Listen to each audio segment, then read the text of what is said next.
un soldat de la podul înalt. Merg înainte că doar asta am în cap.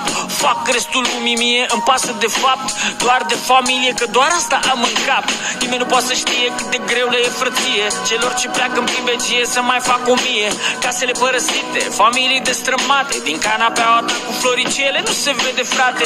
Din Japonia până în state, românii își cântă dorul și tot ce au lăsat în spate. Paradis nu există, probleme peste tot și nu scăpăm de ele, chiar dacă o luăm din loc. Cu tupe de borfaș, pe aici prin oraș mi-am făcut un loc încă de când eram băiețaș. Am văzut toată lumea, dar am zis mai las. Nu vreau să mă mai plâng, că nicăieri nu-i ca acasă.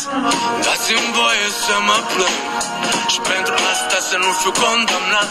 Dați-mi voie durerea să-mi o cânt. Azi plâng, dar plâng ca un soldat. Dați-mi voie să mă plâng și pentru asta să nu fiu condamnat. Dați-mi voie durerea să-mi o cânt.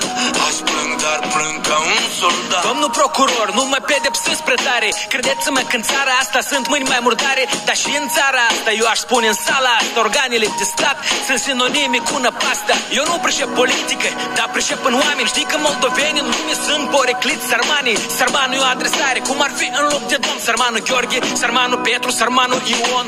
Deși ei au plecat, pe părinți tot i-au luat. Casa părintească nu se vinde, o eșuat. S-o stâns luminile prin sate, casă după casă, că în localități întregi n-are treabă fenosa. Drumurile noastre poate se vor întâlni vreodată în Rusia, SUA, Canada, Europa toată. Aici n-avem drumuri, avem și beoncă niște urme. Și n-are cine să întâlni când nu mai e nici lume. E sărbătoare și răsună muzica în Paris. Pe Julia nu mai cheamă, la Hârbăvăți, la Vis. Răsună muzica de hram din Irlanda în Sudan. Dați artiștilor abonamente la Fly One. Ce seară minunată, mai spune Ahmed odată. De la un balcon de prin Dubai, lumea așa e ciudată, e criticată și n-are dreptate fata. Dar corpul ei, unica șansă de a ieși de molovata. O gradă e pusie, iar de data asta e chiar pusie. Ca să e încuiată bine, dar nu într-o plouă. La geam, schimbă un cu roșu și va scrie o putreză plăcuța de vânzare 069. De ce plâng chitarele, știu cam toate țările. Mai ești trănart în Europa, distrează paburile, viorele, acordioanele, însoțesc vapoarele. Noaptea în centru vechi, oftează teatrele. Căci, pentru ea, la Putna clopot bate. Mulțumim maestreon pentru suveranitate. Doar că cei care cel mai des să odihnesc la soare merită de fapt să odihnească la răcoare. Dați-mi voie să mă plâng și pentru asta să nu fiu condamnat. Dați-mi voie durerea să-mi o cânt. Azi plâng, dar plâng ca un soldat. Dați-mi voie să mă plâng și pentru asta să nu fiu condamnat.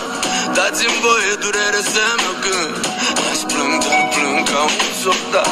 Dați-mi voie să mă plâng și pentru asta să nu fiu condamnat. Dați-mi voie durerea să-mi o cânt. Azi plâng, dar plâng ca un soldat. Dați-mi voie să mă plâng și pentru asta să nu fiu condamnat. Dați-mi voie durerea să-mi o cânt. Azi plâng, dar plâng ca un soldat. Casa părintească nu se vinde, o eșuat.